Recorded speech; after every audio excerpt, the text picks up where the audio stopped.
Welcome to another episode of Don't Panic Geocacher. My name is Arjen. I go by Waterfan5 on the geocaching.com website and here to talk about mystery caches. This episode is going to be slightly different. I'm not going to go deep into puzzle techniques. I'm going to review the puzzle caches that were placed between July the 1st and July 7, 2024 in the US. So I'm going to analyze them and I'm going to review some of them both from different sides of the spectrum. You'll see. So mentioned, this is all the ones that are placed. Doesn't mean that that they were published in that date. They were just had the place date. That's what you can search for. More may appear in the future that simply weren't published yet by the time I created the video. As I mentioned, not going to reveal any solutions. I'll go hint, but no further than the cache page clearly states towards certain things. I'm going to evaluate which ones can be solved from home, and then I'm going to show some of what I think were my favorites.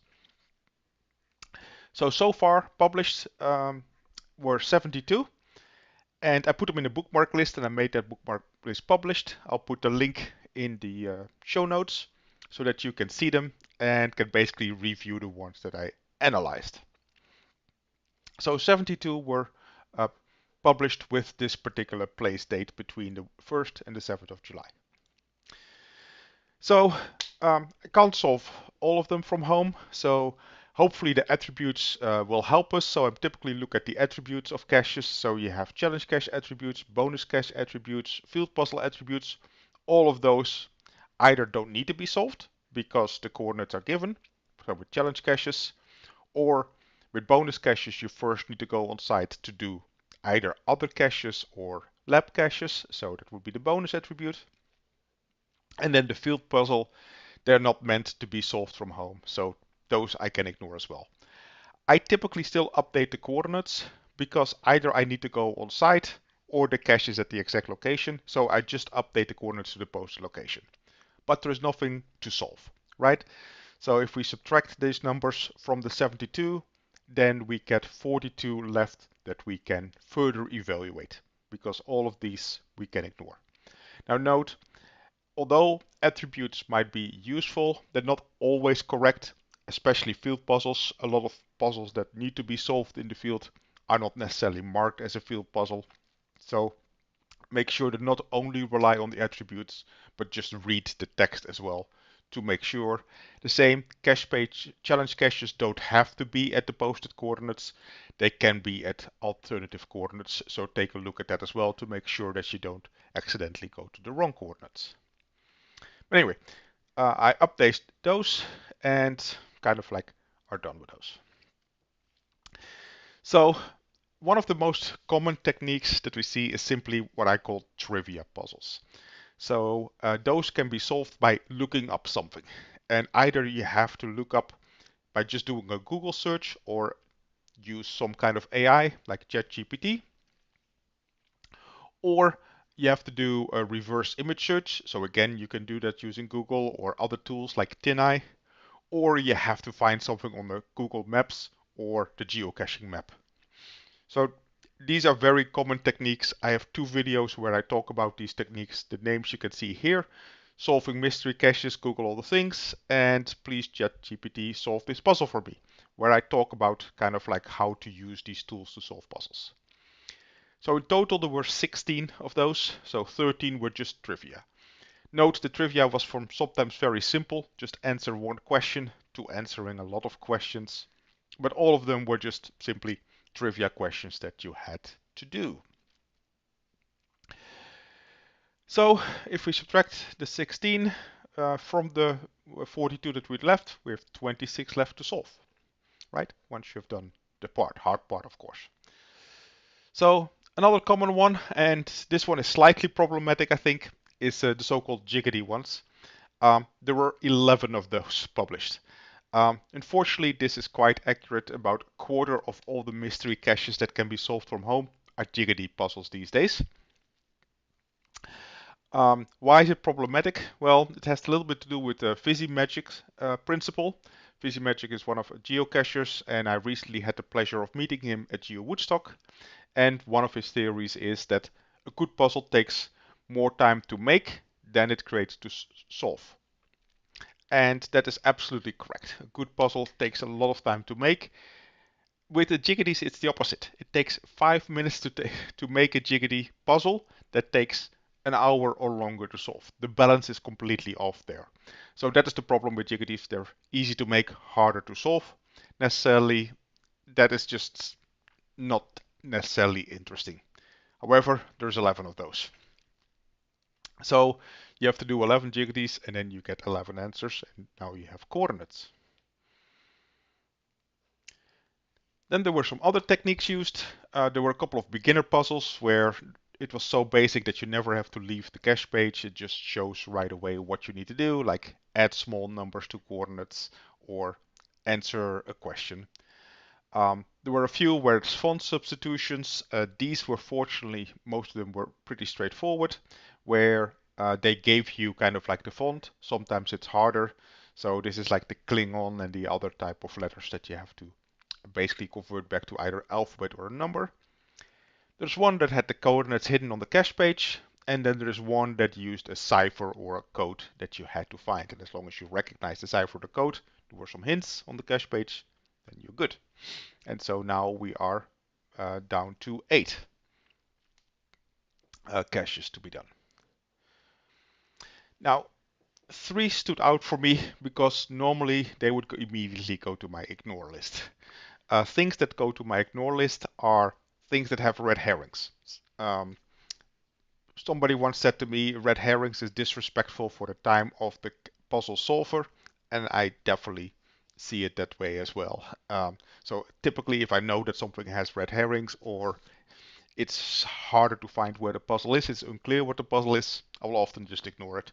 Clearly, they don't want me to solve it, so why spend time on it? Walls of text, just blabbing on, and it's just not very pleasant, right? Why do I have to read all this if that is not the puzzle? If it's interesting text, but if it's just text made up, then why do it? Ones that contain moon logic, where only the CO knows why a certain step has to be made in a puzzle. It is not obvious from any hints or anything else. It is just guess what I'm thinking type of purpose. Those are typically not considered good puzzles, so don't like those either. Or whether it uses very specific knowledge. Knowledge that you have to gain through months or years of learning, and then only you then can solve it. There's 3 this week, and I will actually show them why I think that they would frustrate me. And so it's just not my cup of tea. Somebody may enjoy them, I just don't. So here's one of the puzzles that I think are more frustrating than fun. But again, that's just my opinion. Some people may enjoy this. Red herrings all over, coordinates, information that may or may not be relevant and may have nothing to do with the puzzle at all. So I solved it this time. Most of the time it goes straight to my ignore list. Another one, when I mean walls of text, this is what I mean with walls of text. Lots of numbers, other things that are all meant to put you on some kind of curve to just make it more difficult. So this is what I call making a puzzle by obfuscation, because you don't know where the puzzle really is. You kind of have to figure it out. Not my favorite. I solved it this time also because it's in Georgia, my home state, so kind of have to solve it. But yeah, again, not my personal favorite. And then finally, I think for those of you that know me, one of my known weaknesses is music puzzles. So anything with music, I can do the basic stuff, reading notes and chords and stuff like that. But if it gets to more music theory, definitely not my specialty. So here's a video, and you basically have to analyze this video and do a lot of stuff. And so yeah, typically I'll be like, no thanks, and I'll move on. It's too much specialized knowledge, right? So yeah, so those were 3 puzzles that normally I would just put on my ignore list because well, not my cup of tea. And that leaves 5 puzzles. I think these 5 were well made. They were interesting.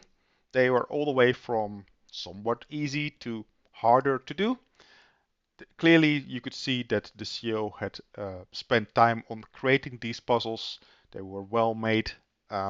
And so I want to highlight those as well. And so let me show you those, which I think were the 5 best puzzles published and placed within this period. So here are 5 puzzles that I think were a lot of fun to solve. So this is the first one. It's not an avian adverb, which, as the hint says, is a hint to how to solve it. In reality, you could call this a trivia puzzle or whatever it is, but it's definitely one with some twists to it. So I think this was just a lot of fun to solve with somewhat of an aha moment, but nothing too major. It's a 2.5 difficulty. It's not too hard either if once you see what you're doing. Second one, cache be found. Again, you could call this a trivia puzzle because there is some things that you have to do with word definitions.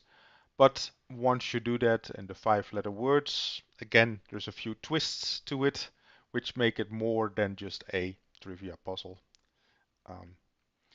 Hurdle words, yeah, it was a fun puzzle to solve.